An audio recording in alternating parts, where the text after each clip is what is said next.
P.S. Can you tell me about something about yourself? Dear Miss Rubiner, you said you would like to know something about me, but I don't know what to write without boring you. My father is a tailor in Coatesville, Pennsylvania.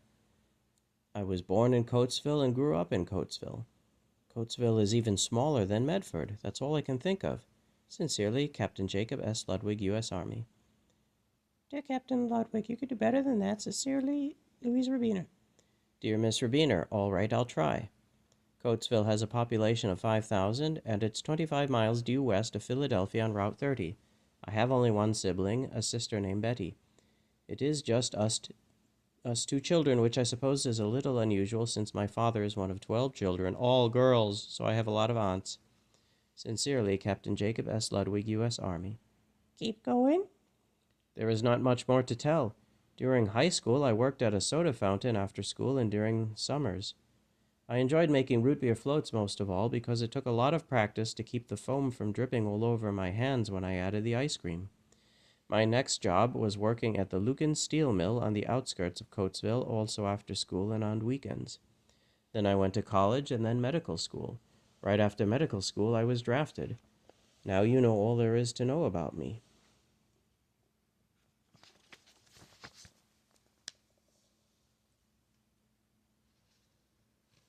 Okay, it was nice knowing you. Have a nice life. Bye.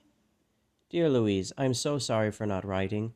There was an emergency and they needed doctors to go out to sea and treat the incoming wounded from a battle in the Pacific. I was on the ship for several days, but I wasn't allowed to. That's all I'm allowed to say about it, so I'm very sorry.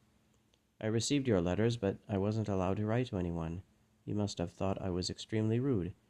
So last I heard from you, you were playing an unusual part in a play. That must have been challenging. So it only ran for 2 weeks, so it was not exactly a Broadway debut. Dear Louise, I think that's wonderful. Everyone has to start somewhere, and to get any role in any play in New York City sounds like a big accomplishment to me. Have you tried out for other parts too? Yes, I audition all the time.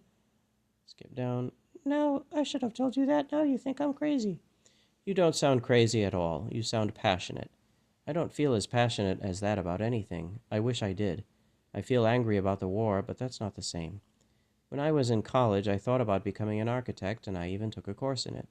There's something very precise about architecture that I like very much. But I also like working as a doctor. It makes me feel that I'm accomplishing something specific and useful. I also like getting to know my patients. Some of them are so wounded they can't communicate at first. But as they get better, they start talking about their lives and their families, and I can see the anxiety simply lifting out of them. Their faces become less troubled and they start looking hopeful again. Doesn't always happen, of course. Some of them just don't get better.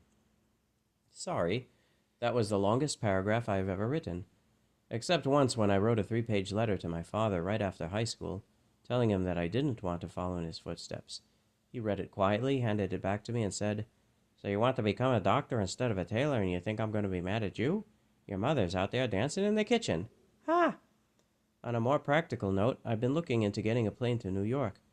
It shouldn't be too hard because my base is part of the Army Air Force Training Command, and we have a whole airport right here on the other side of the hospital. The hard part will be getting leave. I figure I'll need a 4-day pass to fly to New York, meet you, and fly back. The trouble is that leave is only granted to one doctor at a time, and apparently it can take as long as 6 months to get any kind of a pass at all. On top of that, my commanding officer, Colonel Ramsey, is very hard-nosed and inflexible. Those aren't the words that we use about him here on the base, but I don't want to shock you. For the word nose in the phrase hard-nosed, you'd have to substitute another word which stands for a different part of the body, the part you sit down on. It starts with the letter A. All best, Jack. Hello, are you there?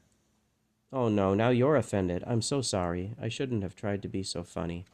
I can see now how offensive that was. The A word. Louise? but that's the passage I'm doing for the audition. Wow, I wish I could hear you reciting the lines. When I come east and you're in it, will you get me a ticket? Haha, the audition is on Friday, and I don't think I've ever been this nervous. Good luck. I'll be thinking about you on the big day. Louise? Louise, how did it go? Louise?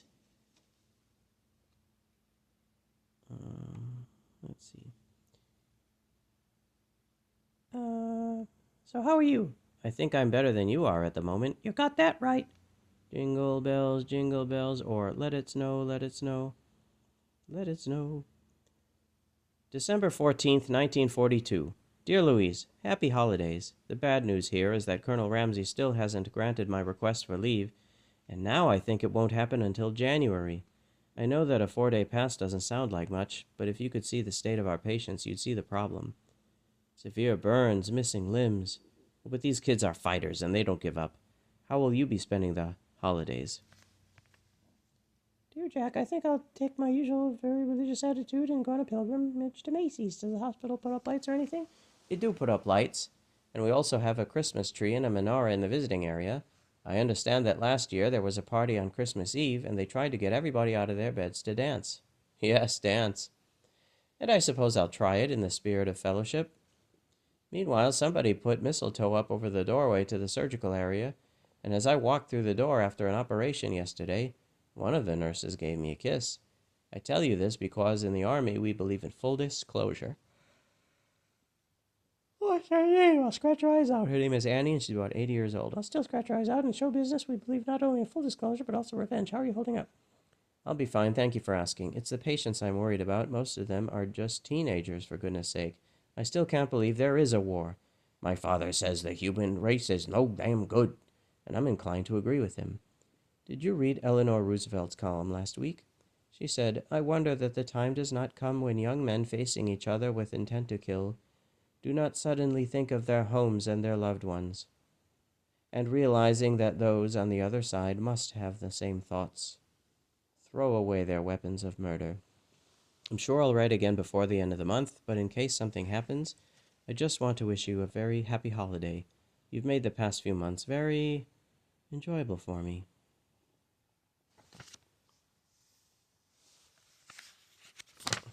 So what's the story? Have you told your parents yet that we write each other? That would explain the family cabinet meeting I stumbled into.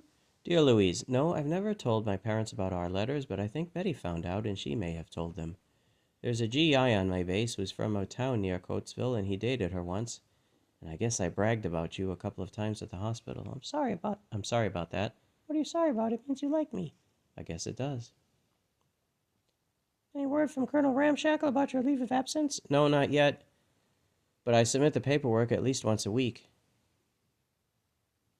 So what should I do? Go to Coatesville or not? No, definitely not. Too many things could go wrong, and it makes me nervous. Me too, I agree entirely. On the other hand, it might be rude for me to turn them down. I mean, what's the worst that could happen? You have no idea. Just tell them you're busy that day. Will do, but what if they suggest another day? I have no idea. You have no idea that you're a person and need some advice. But that's what I'll do if what you want me to do. Now, what should I do? Don't go. I'd rather take you there myself if I ever get home. And if you go without me, it could be a disaster. So the answer is clear as a bell. Do not go. Sorry, I think I'm getting nervous about going. Listen, you shouldn't be nervous. Actually, I think you'll have a good time. My aunts will be especially warm and welcoming. Letter to Aunt Florence. Finished letter to Aunt Florence. Dear Louise, I just heard from Aunt Florence, and she's looking forward to meeting you, so have a good time in Coatesville. I'm sure it will be a relaxing day all around. Well, what happened? Louise? Hello? Would you please tell me what happened?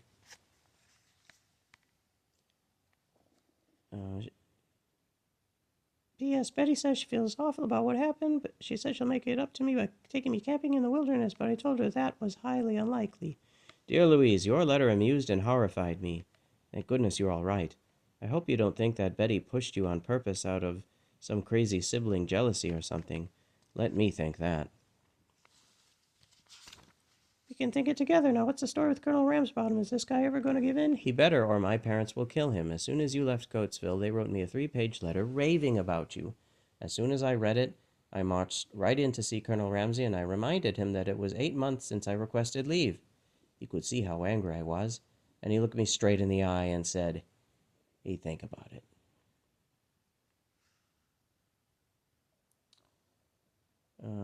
Well, we have to do something. But I'd be in jail. Well, at least I could visit you. Beat. April 21st, 1943. Dear Louise, guess what? Guess what? Colonel Ramsay just gave in. Well, hallelujah. I have no idea why he changed his mind. He called me into his office and he was holding a letter and... Oh, no, you didn't write to him, did you? No, don't tell me. I don't want to know. In any case, I'm getting a 4-day pass and I'll be there to see you on the 17th. What do you think? Well, let me see. I have to check my calendar. As usual, it's filled with appointments. Dot, dot, dot. On the 17th, the Aga Khan is taking me to the opera, as he always does. Oh, no, I should have checked the date with you first. I'm so sorry. I'll talk to the colonel and see if he can move it back a day. Jack, I was kidding. I don't even know the Aga Khan. So then Saturday night is all right with you? Yes, it's fine. It's more than fine. I'm looking forward to it. Great. So now we have over a month to plan the big event. What would you like to do? Shall we say dinner first and then a Broadway show? Is there anything special you would like to see? P.S. Could you send me a picture of yourself? P.P.S. Only 48 days to go. Skip ahead. My sister took. Please glance at it briefly while wearing sunglasses, then destroy it. Dear Louise, I'm speechless. You're so beautiful. I don't know what to say. Please keep talking. Are you a model? Is that really you? I had no idea. If I ever introduced you to any of my friends, they'd die of jealousy. Let's see. Help me, Hannah, my lips would hurt. They do more than hurt. As a medical matter, repetitive kissing has 2 disadvantages. First, it could spread disease, which is particularly dangerous during wartime. Second, if your lips get too dry, they could crack and become infected. You mean you wouldn't buy a kiss from Betty Grable? No, of course not. It would be far too dangerous.